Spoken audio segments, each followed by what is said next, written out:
নাসিরউদ্দিন পাটোয়ারি কি আসলে জলাতঙ্ক রোগে ভুগছে? আমার মনে হয় তিনি জলাতঙ্ক রোগে ভুগছেন এবং তাকে ভ্যাকসিন দেওয়া দরকার। তাকে ভ্যাকসিন না দিলে তিনি সুস্থ হবেন না।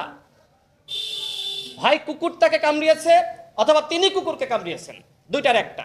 তিনি এখন খেপা কুত্তা হয়ে গেছেন, মানুষরূপী জানোয়ারে পরিণত হয়েছেন। কোনো মানুষ এরকম আচরণ করতে পারে না।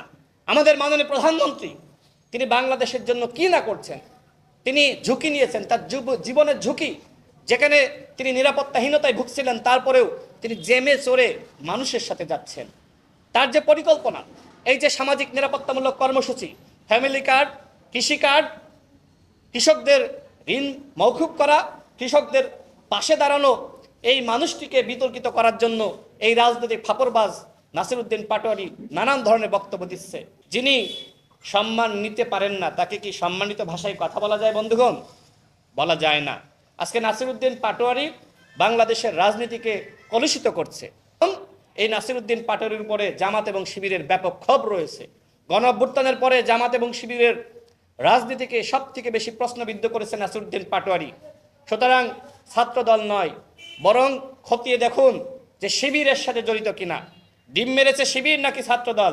আমি প্রশাসনকে বলবো খতিয়ে দেখুন।